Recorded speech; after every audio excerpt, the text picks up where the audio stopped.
이제 우리 다 같이 주역에 맞춰 묵도하심으로 주일날 3부 예배를 시작하겠습니다.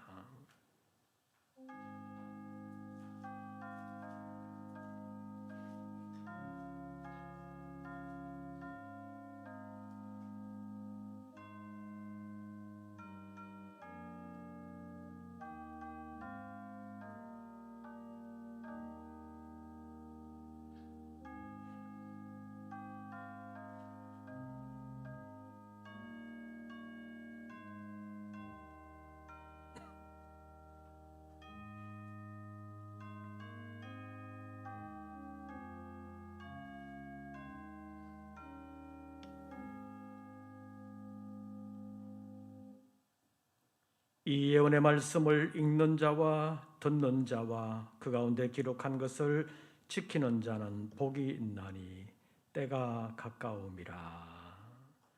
하나님은 영이시니 예배하는 자가 영과 진리로 예배할지니라.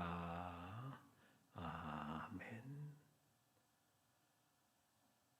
오늘에 이르기까지 우리의 생명을 연장시켜 주실 뿐만 아니라 여러 가지 은혜를 베풀어 주시고 지켜 주신 하나님 감사합니다. 설 명절을 맞이하면서 우리에게 베풀어 주신 하나님의 은혜를 다시 한 번 더 생각하게 하시고 오늘의 예배를 통하여 하나님께 온전히 영광 돌리는 시간 되게 하여 주시옵소서. 우리의 예배 가운데 임재하시고 역사해 주심을 믿사오며 우리 주 예수 그리스도의 이름으로 기원하옵나이다. 아멘. 찬송가 21장을 함께 부르시겠습니다.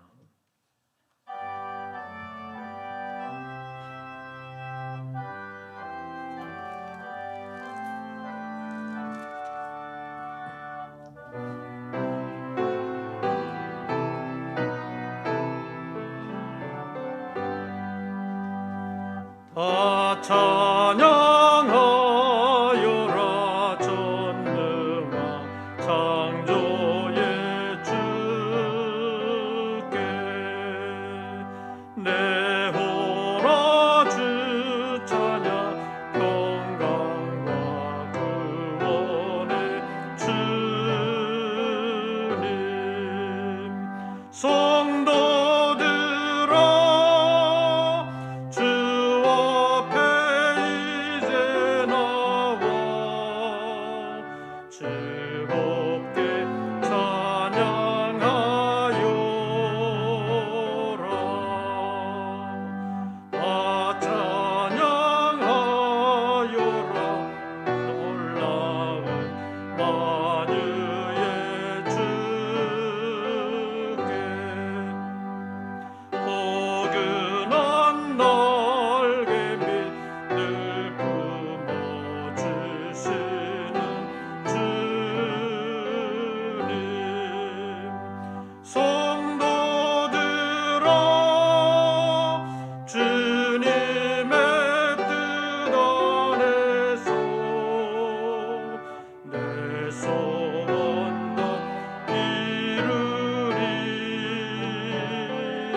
기도드리겠습니다.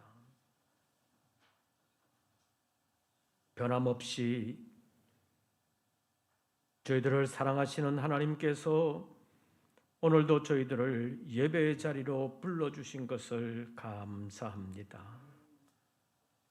설 명절을 맞이하며 지나간 세월들 속에서 함께 하셨던 주님의 은혜와 사랑을 다시 한 번 더 생각하며 주님께 영광 돌리기를 원합니다. 주님의 은혜와 은총에 감사하기를 원합니다. 우리의 마음속에 찾아오사 임재하시고 역사하여 주시옵소서. 너무나도 잊어버리기 쉬운 저희들이오니 내주하시는 주의 성령께서 깨닫게 하시고 감사하며 주님과 동행할 수 있는 믿음의 사람으로 살 수 있도록 강권하여 주시옵소서. 필요할 때마다 말씀이 생각나게 하시고 때로는 채찍을 들어서라도 우리를 깨닫게 하시는 하나님이 사랑이 풍성한 것을 잊지 아니하도록 늘 함께하여 주시옵소서. 이 아침도 주님 앞에 예배하는 우리 모든 권속들에게 찾아와 주시되 위로하시고 새 힘 부어 주시옵소서. 우리가 처한 상황의 어려움이 어떠한 것이든 주님께서 이기게 하시는 줄로 믿습니다. 육신의 연약함도, 경제적인 어려움도, 관계적인 어려움도 주님께서 위로해 주시고 새 힘 부어 주시어서 잘 견디게 하시고 이겨내고 마침내 하나님께 영광을 돌릴 수 있도록 역사하여 주시옵소서. 이 사회가 여러 가지로 어렵고 복잡하고 힘듭니다. 우리 믿음의 권속들에게 때를 따라 돕는 은혜로 함께하여 주시되 있는 그곳에서 아름답게 승리할 수 있도록 필요한 지혜와 능력으로 늘 함께하여 주시옵소서. 복음을 심어주신 이 나라, 이 민족을 세계 열강들 가운데서 지켜주시고 인도하여 주사 다시 복음으로 새로워질 수 있으며 복음의 새 일을 위하여 하나님의 보장을 받고 복을 받으며 인도함을 받는 이 나라 되게 하여 주시옵소서. 이 아침도 예배하는 우리 모든 권속들의 심령을 열어주실 뿐만 아니라 찾아와 주시고 함께 거하시며 역사하여 주시옵소서. 예수님의 이름으로 기도하옵나이다. 아멘.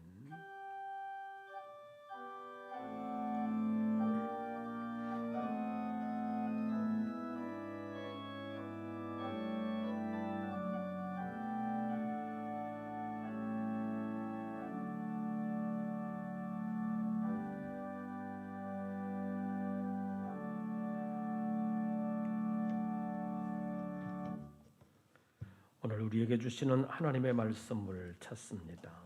구약성경 민수기제 6장입니다.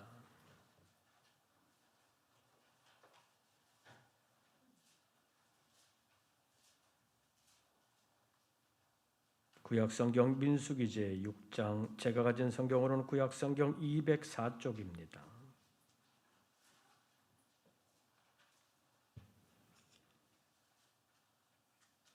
민수기제 6장 22절부터 27절까지의 말씀 한 절씩 교독하시겠습니다.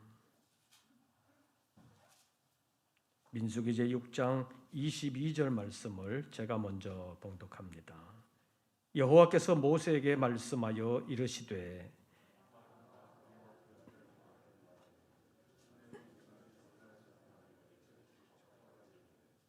여호와는 내게 복을 주시고 너를 지키시기를 원하며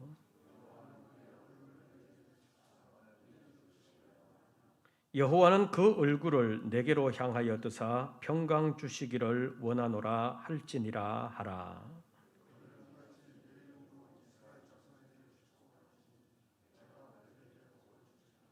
아멘.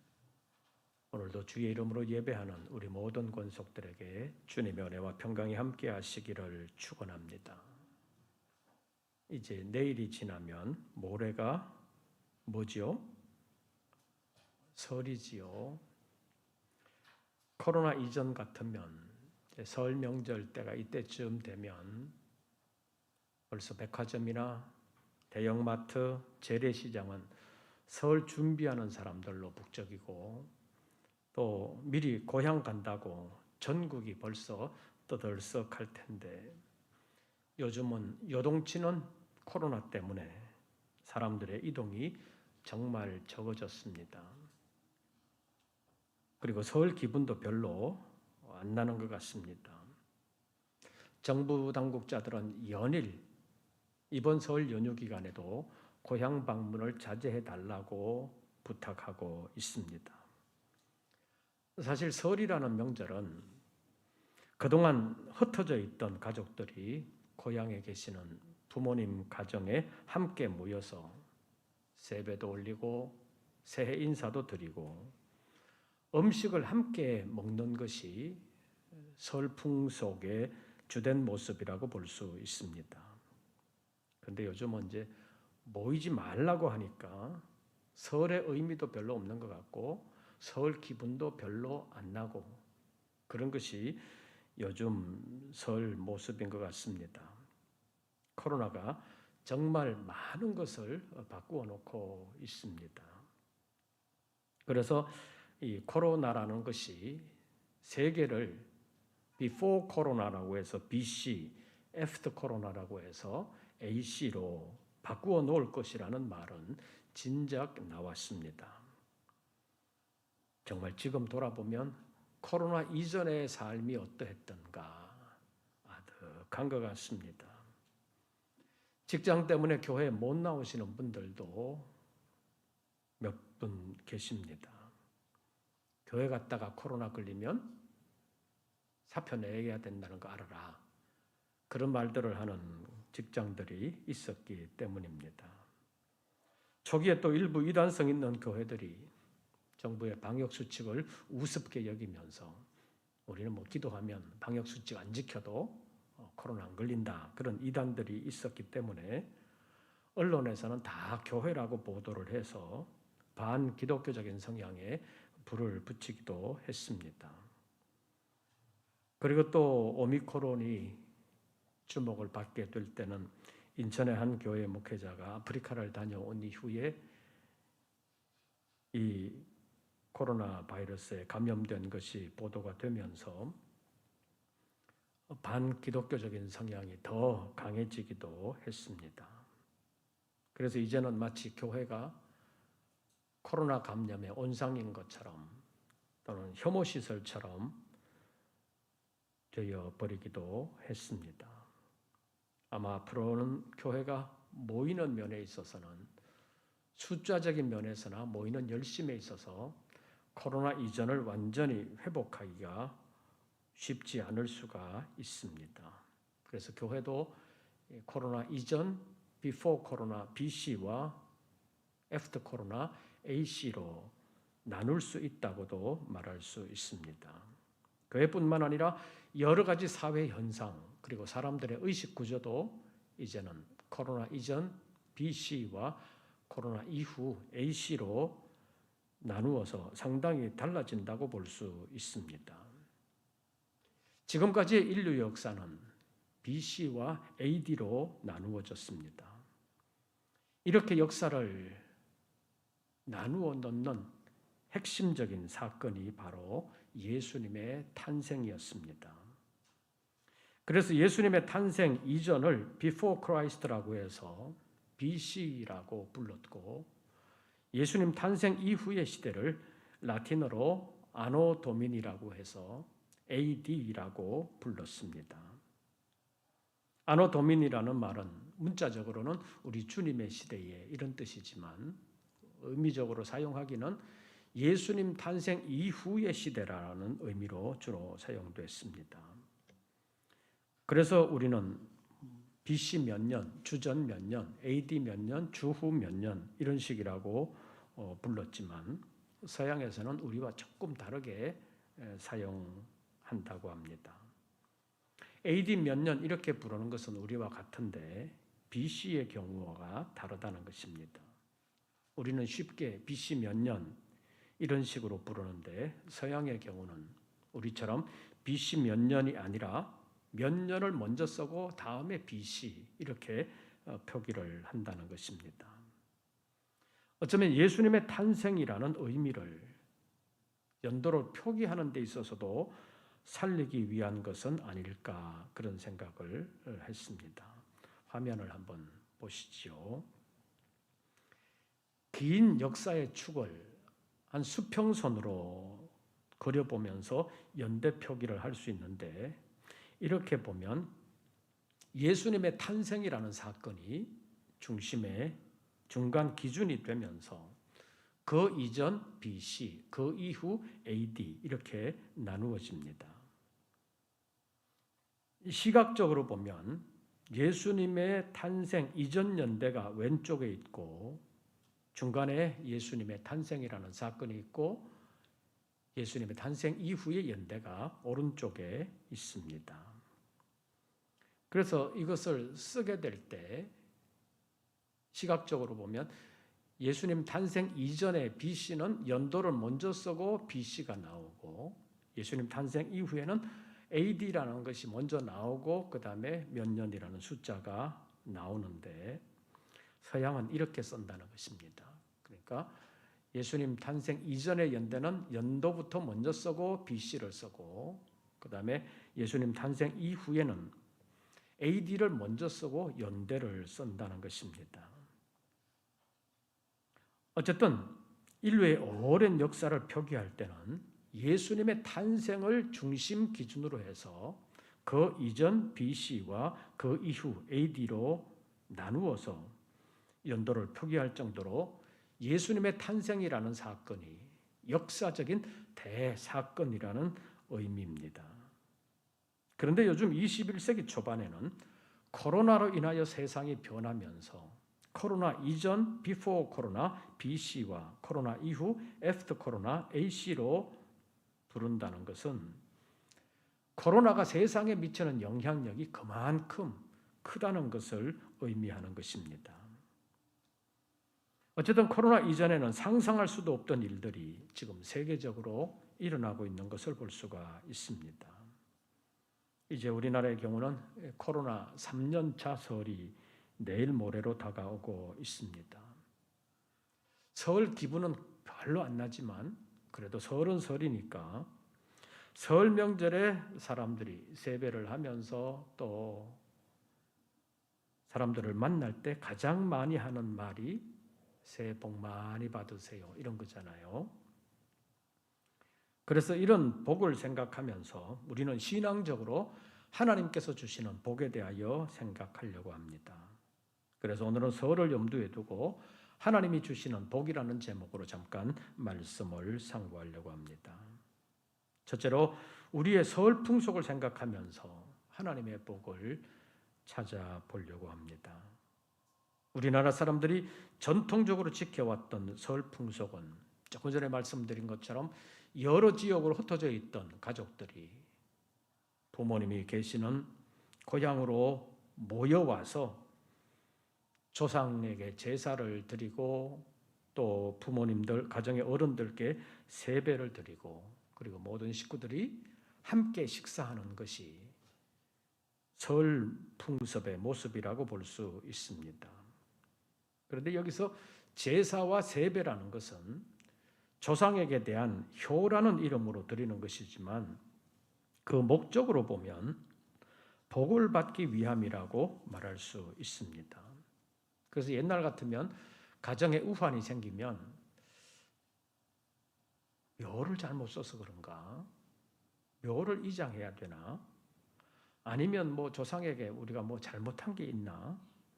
이런 식으로 생각하는 경향이 있었고 기독교 신앙이 없는 분들은 가정에 우환이 연속적으로 생기게 되면 점장이를 찾아가서 무엇 때문에 가정에 이런 우환이 생기냐 물으면 가끔 점쟁이가 묘를 잘못 써서 그러니까 묘를 이장해야 된다.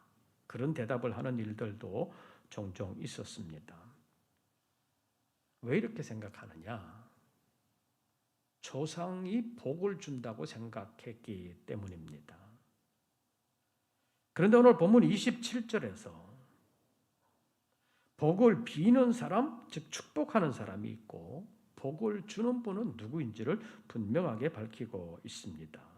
27절 말씀 보시죠. 27절을 우리 다 같이 읽습니다. 그들은 이같이 내 이름으로 이스라엘 자손에게 축복할지니 내가 그들에게 복을 주리라. 그들은 이렇게 말했는데 그들이 누구냐?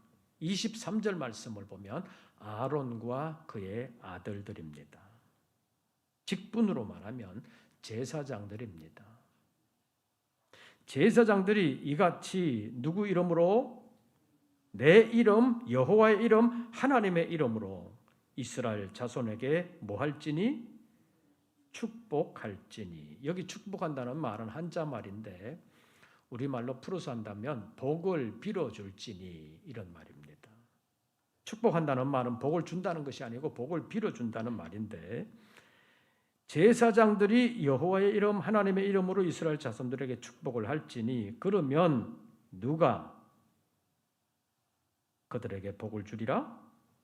내가 여호와 하나님이 그들 이스라엘 자손들에게 무엇을 주리라?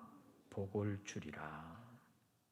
이 구절은 아론의 축도라고 불리기도 하고 제사장의 축복이라는 말로 불리기도 합니다.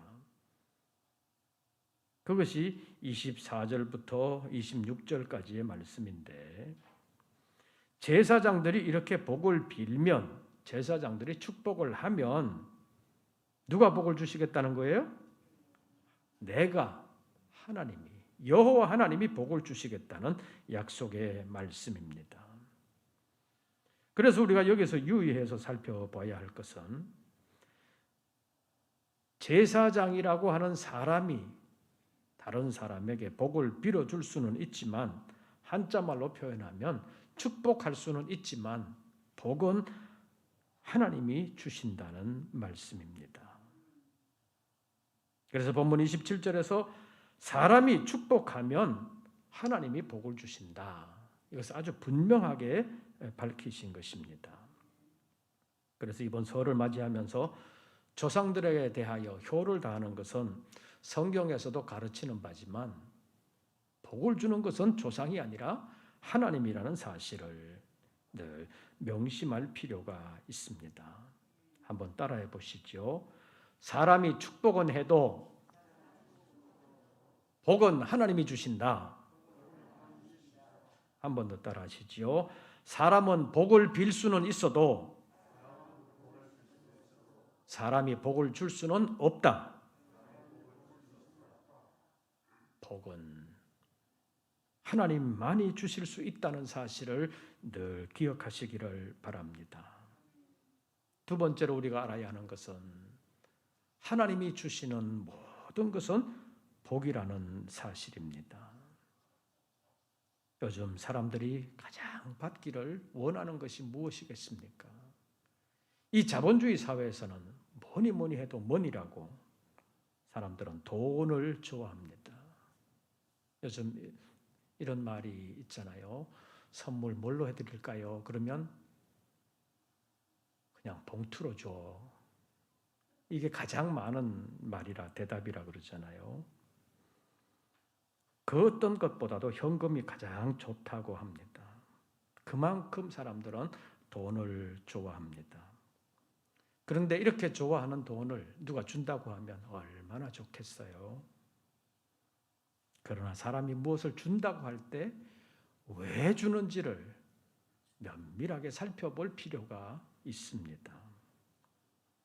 세상에 공짜는 없다는 말이 왜 생겼겠습니까? 그동안 중국이 1대1로 정책이라고 해서 원벨트 원로드라고 해서 중국을 출발해서 아시아를 거쳐서 유럽으로 가는 새로운 실크로드를 만들겠다는 구상이 있었습니다. 그래서 중국에서 출발을 해서 아시아를 거쳐서 유럽으로 가는 그 길목에 있는 여러 나라들에게 중국 자본을 여러 가지로 제공을 해 주었습니다. 그래서 아시아, 아프리카 지역의 저개발 국가에 공항을 건설한다, 항구를 새로 낸다 하면 중국 자본이 빌려주는 일들이 많이 있었습니다. 그래서 여러 저개발 국가들이 중국에서 돈을 빌려준다고 하니까 덥석덥석 받아서 공항을 새로 짓기도 하고 항구를 새로 만들기도 했습니다. 그런데 경기가 안 좋아지면서 거기에 코로나까지 겹치면서 이자를 제때 못 갚게 됐습니다. 근데 이자를 못 갚게 되자 중국에서 이제는 계약서대로 하겠다라고 해서 계약서를 살펴보니까 이자를 제때 못 갚으면 이렇게 한다. 그런 내용들이 들어 있었다는 것입니다.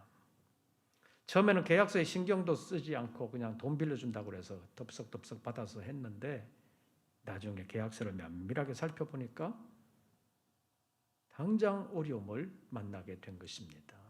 그래서 아프리카의 어느 나라는 공항 운영권이 99년 동안 중국으로 넘어갔습니다. 그런가 하면 어떤 나라는 또 항구를 만들기는 했는데 그 항구의 여러 건물들이 중국 기업 소유로 넘어가는 일들도 많이 있었다고 합니다. 사람들이 그렇게 좋아하는 돈이지만 사람이 주는 것은 항상 복이 되는 것은 아니라는 사실을 명심해야 한다는 것입니다. 그러나 하나님은 사람에게 항상 복을 주시기를 원하십니다. 하나님이 사람을 처음 창조하실 때부터 그랬습니다. 창세기 1장 27절과 28절 말씀을 보면 하나님이 자기 형상 곧 하나님의 형상대로 사람을 창조하시되 남자와 여자를 창조하시고 그들에게 복을 주시면서 말씀하셨습니다. 생육하고 번성하여 땅에 충만하라. 땅을 정복하라. 그리고 모든 생물들을 다스려라 라고 말씀하셨습니다. 그리고 그 에덴 동산을 복의 터전으로 주셨습니다. 그러나 인간은 하나님의 말씀을 불순종하는 죄를 지었고 결국 복된 그 에덴 동산에서 쫓겨나고 말았습니다. 그런데 하나님은 에덴 동산에서 사람을 쫓아내실 때도 사람을 완전히 멸하지는 않으셨습니다. 복된 길로 나아올 수 있는 길을 완전히 막지는 않으셨다는 것입니다. 범죄한 인생들이 에덴 동산에 있는 생명나무로 나아가는 길은 막으셨지만 인간을 완전히 죽이시지는 않으셨습니다.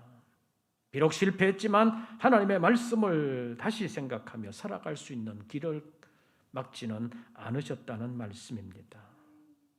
그리고 다시 영원한 복을 주시기 위하여 하나님의 아들 예수 그리스도를 이 땅에 보내신 것이 우리를 향한 하나님의 은혜요 하나님의 사랑이라는 말씀입니다. 그렇기 때문에 우리를 구원하시려고 하는 하나님의 말씀은 우리에게 복된 소식입니다. 그것이 기록된 성경은 우리에게 복음이 되는 것입니다. 그리고 하나님이 우리에게 주시는 것은 무엇이든지 다 복이라는 사실을 기억하시기를 바랍니다.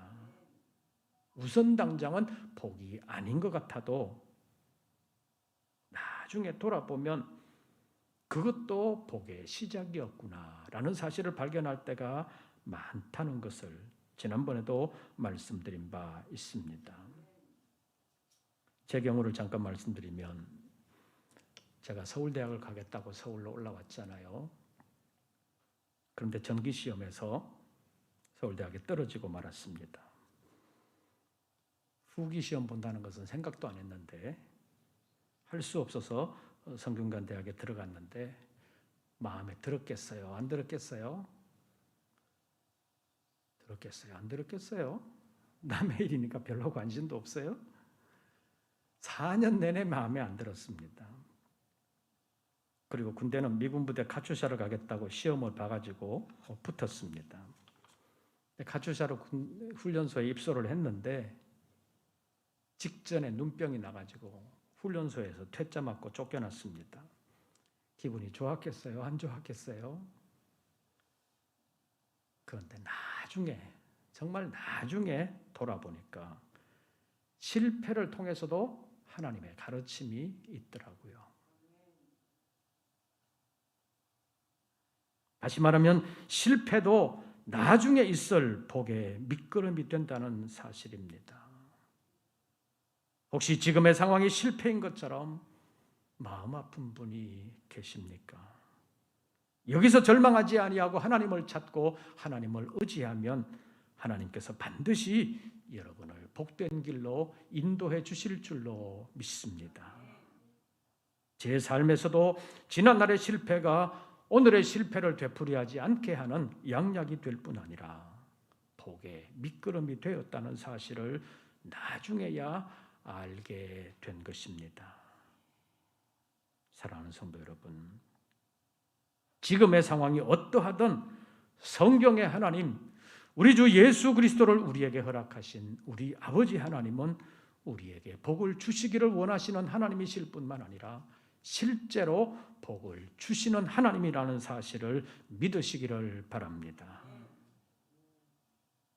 지금 당장 깨닫지 못해도 나중에 지나놓고 보면 하나님이 이렇게 역사하셔서 복을 주셨구나라는 사실을 알게 된다는 말씀입니다. 마지막으로 하나님이 이스라엘 자손들에게 주시기를 원하셨던 복이 무엇인지를 우리가 살펴보면서 오늘을 살아가는 우리에게 하나님이 주시기를 원하시는 것은 무엇인가 하는 것을 살펴보도록 하겠습니다. 먼저 24절부터 26절까지의 말씀 우리 함께 봉독하겠습니다. 24절부터 26절까지의 말씀, 석절 말씀을 우리 다 같이 읽습니다. 여호와는 내게 복을 주시고 너를 지키시기를 원하며 여호와는 그의 얼굴을 내게 비추사 은혜 베푸시기를 원하며 여호와는 그 얼굴을 내게로 향하여 드사 평강 주시기를 원하노라 할지니라 하라. 아멘. 네 가지를 주시기를 원하신다고 말씀하고 있습니다. 첫째로 여호와는 내게 무엇을 주시고 복을 주시기를 원하고, 두 번째 너를 뭐 하시기를 원하며 지키시기를 원하며, 세 번째로 뭐 베푸시기를 원하며 은혜 베푸시기를 원하며, 네 번째로 뭐 주시기를 원하노라 평강 주시기를 원하노라. 이렇게 말하라고 말씀하셨습니다. 이것은 하나님이 우리에게 복을 주시기를 원하신다. 하나님이 우리를 지켜주시기를 원하신다. 하나님이 우리에게 은혜 베풀어 주시기를 원하신다.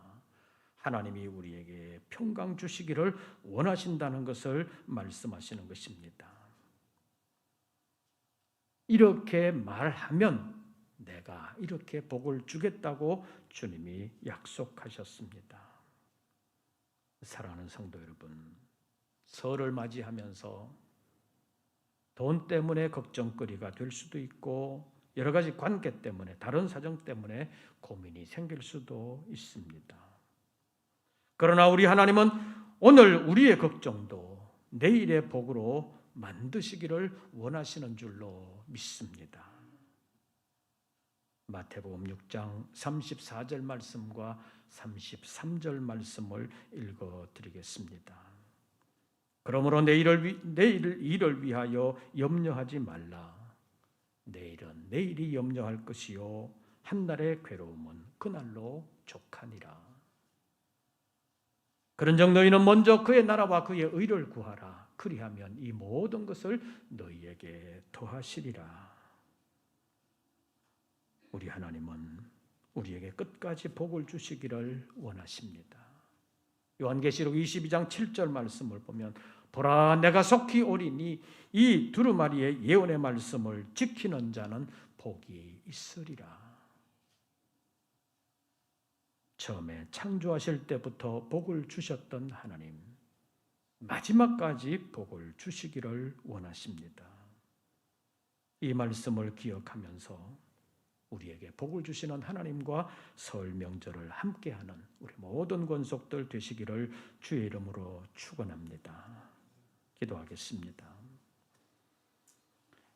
여러 가지 어려운 여건 가운데서 설 명절을 맞이합니다. 도와주시옵소서. 우리 모든 성도들을 위로해 주시고 속사람을 강건하게 하시고 믿음 안에서 평강을 누리며 승리하는 우리 모든 권속들 되게 하여 주시옵소서. 예수님의 이름으로 기도하옵나이다. 아멘. 찬송가 28장을 부르시면서 준비하신 예물 드리겠습니다.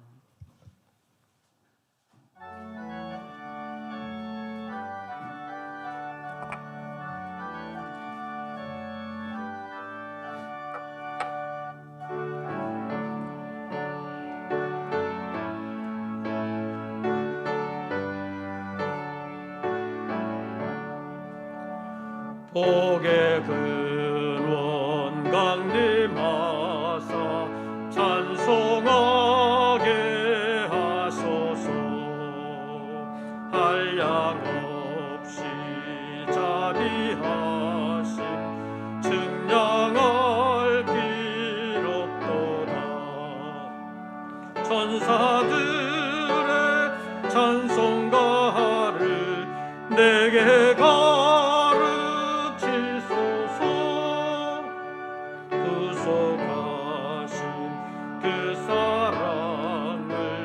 항상 찬송합니다. 주의 크신 도움받아 이때까지 왔으니 이와 같이 천국에도 이르기를 바라네. 하나님의 품을 떠나 죄에 빠진 우리를 예수 구원하시려고 보혈을 흘려 주의 귀한 은혜 받고 일생 빚진 자 되네. 주의 은혜 사슬 되사 나를 주께 매소서. 우리 마음은 연약하여 범죄하기 쉬우니 하나님이 받으시고 전국인을 지소서.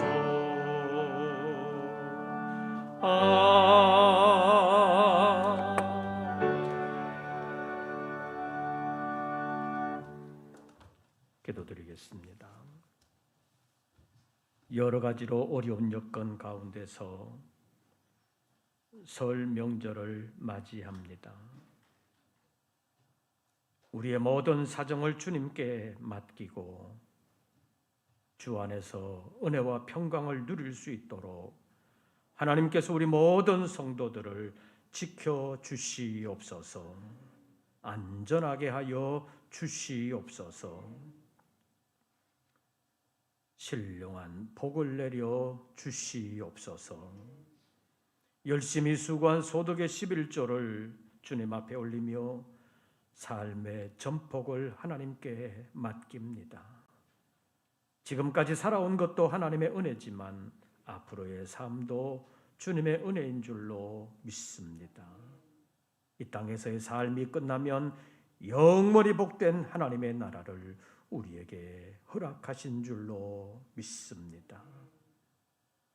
수고할 때마다 사랑하는 종들의 생업과 직장을 보장하시고 살아가는 구체적인 삶의 현장에서 수고에 보람이 있게 하시고 열매가 있게 하여 주시옵소서.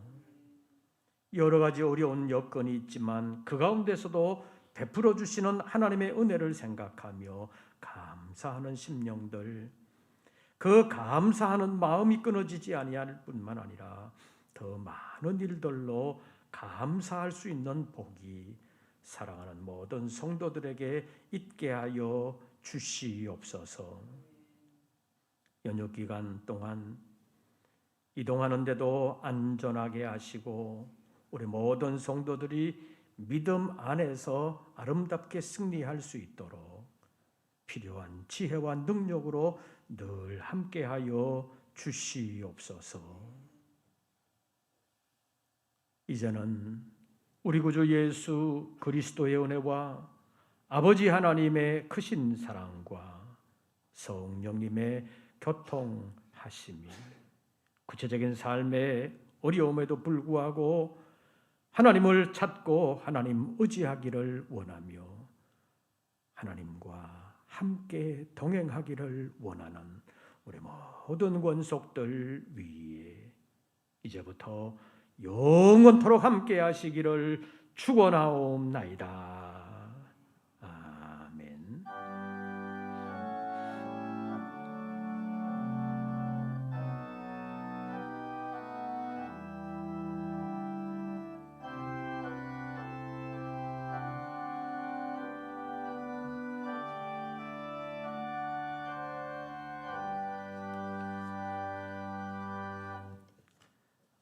광고 말씀을 드리겠습니다. 설 연휴 기간 동안 내일부터 수요일까지 새벽 기도회와 수요 기도회는 쉽니다. 설 명절 가정 예배와 수요 가정 기도회 순서지가 로비에 준비되어 있습니다. 가지고 가셔서 활용해 주시기를 바랍니다. 그리고 다음 세대 신앙교육의 단절을 피하기 위해서 교육부서 학년제를 조금 개편했습니다. 유치부는 미취학 아동 그대로 하고 초등부는 초등학교 1학년부터 5학년까지, 그리고 청소년 1부는 초등학교 6학년부터 중학교 2학년까지, 그리고 청소년 2부는 중학교 3학년부터 고등학교 3학년까지가 되겠습니다. 다음 세대들이 학교를 졸업하면서 믿음이 단절되지 아니하고 믿음을 교회에서 잘 지킬 수 있도록 여러분도 기도해 주시기를 바랍니다. 벌써 코로나 3년 차에 들어섰는데 2년 동안 해외 선교를 하지를 못했습니다. 그래서 이번에 지난 성탄절 때부터 올 설에 이르기까지 지방의 교회 어려운 데를 몇 군데를 찾아서 도와드렸습니다. 그래서 1,300만 원 정도 지방의 어려운 교회들을 도와드릴 수 있었습니다. 선교금에 동참해 주신 분들에게 감사를 드리고 앞으로도 그 교회들이 이 코로나를 잘 이겨낼 수 있도록 기도해 주시기를 바랍니다.